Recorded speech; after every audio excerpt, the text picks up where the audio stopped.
Donc l'objectif de cette capsule, c'est de vous donner la méthode pour la résolution d'un exercice sur les inhibiteurs. Alors le support, ce sera comme enzyme, ce sera la malonyl transamylase qui possède un effecteur qui s'appelle l'acétyl-CoA. Alors on va donc réaliser un certain nombre de cinétiques et mesurer des vitesses initiales qui sont ici exprimées en unités arbitraires en absence d'acétyl-CoA ou en présence d'acétyl-CoA, soit à 280 micromoles par litre, soit à 450 micromoles par litre. Et on va donc ainsi mesurer des vitesses en faisant varier la concentration en substrat qui est le malonyl-CoA. Donc l'objectif, ce sera évidemment de déterminer les constantes de Michaelis, le Km et le Vmax, donc en présence ou en absence d'acétyl-CoA. Alors pour déterminer les constantes michaéliennes, il y a deux possibilités. Soit on trace donc la représentation de Michaelis, donc VI en fonction de S, mais dans ces cas-là, on ne pourra qu'extrapoler la Vmax et déterminer un Km à partir d'une Vmax extrapolée. Donc c'est pas la meilleure solution. La meilleure solution, c'est de tracer donc des représentations en double inverse de Lineweaver. Et donc la première chose à faire, c'est de calculer les inverses des concentrations, donc en malonyl-CoA, donc du substrat, et les inverses des vitesses qui ont été obtenues lors des cinétiques. Donc je vous conseille à l'aide de la calculatrice de reporter sur votre tableau les inverses donc des concentrations en substrat, c'est-à-dire en malonyl-CoA, et calculer donc les inverses des vitesses initiales dans chacune des cinétiques. Alors alors ici je n'ai pas donné les unités, mais rigoureusement il faudra que vous mettiez les unités dans votre tableau. Donc là, dans le cas des inverses des concentrations en malonyl-CoA, eh bien vous aurez des micromoles moins 1 par litre, et dans le cas donc des inverses des vitesses, vous aurez des UA-1, puisque la vitesse initiale ici est déterminée en unités arbitraires. Alors on va faire donc du coup les calculs sans inhibiteur, on va reprendre le tableau, donc vous considérez donc dans votre tableau du coup vous aurez les calculs des inverses, de la concentration et des vitesses. Et donc en utilisant la calculatrice, eh bien, on va pouvoir déterminer du coup la régression linéaire. Donc du coup on trouvera 1 sur V qui sera égal à 25,54 fois 1 sur S plus 0,9643. Alors petit rappel, l'équation de Michaelis, je vous rappelle que c'est donc V est égal à Vmax S sur Km plus S. Et en double inverse, c'est donc 1 sur V est égal à Km sur Vmax fois 1 sur S plus 1 sur Vmax. Du coup, on repère que 1 sur Vmax correspondrait donc à 0,9643.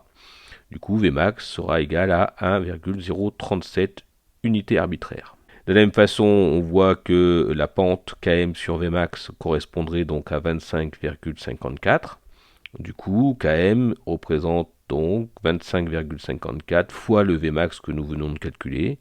Et donc, nous trouvons Km est égal à 26,48 micromoles par litre. Alors si on procède de la même manière en présence d'acétyl-CoA, donc à 280 micromoles par litre, on va donc obtenir comme équation, comme régression linéaire, donc 1 sur V est égal à 77,18 fois 1 sur S plus 0,854. Et donc selon la même méthodologie que précédemment, on va trouver un Vmax qui sera de 1,17 UA, et nous trouverons un Km de 90,30 micromoles par litre. Alors on devrait plus rigoureusement parler cette fois-ci donc de Vmax' et de Km'. Du coup, si on compare un petit peu les Km et les Vmax en présence et en absence d'acétyl-CoA, donc en absence d'acétyl-CoA, donc on a 1,037 pour donc unité arbitraire pour le Vmax, contre 1,17 UA pour le Vmax en présence d'acétyl-CoA, donc on peut considérer que le Vmax est constant. Par contre, pour le Km, on voit qu'en absence d'acétyl-CoA, on a 26,48 micromoles par litre et on arrive à 90,30 micromoles par litre en présence d'acétyl-CoA. Donc on voit que le Km a considérablement augmenté. Dans cette configuration, nous sommes en présence d'un inhibiteur plutôt de type compétitif. Alors avant de continuer, petite remarque préliminaire, dans le cas des inhibitions, il faut savoir que c'est soit le Km qui change, soit le Vmax qui change, ou éventuellement le Km et le Vmax.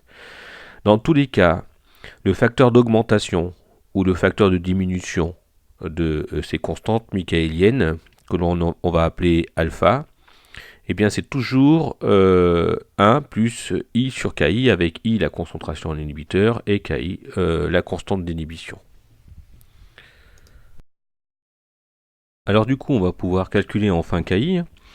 Et du coup, on va considérer, alors la méthodologie, c'est d'écrire de la façon suivante, c'est-à-dire qu'on va écrire sans inhibiteur, donc l'expression donc de Michaelis, hein, et en présence d'inhibiteur, la même expression de Michaelis, mais avec la constante de Michaelis ou les constantes de Michaelis qui ont changé. Donc ici, on sait que Km' est supérieur à Km, donc du coup, on va pouvoir écrire VI est égal à Vmax fois S divisé par Km' plus S, avec donc le Km' qui est donc le Km que nous avions au départ, multiplié par donc notre facteur, notre constante d'augmentation, puisque le Km a augmenté.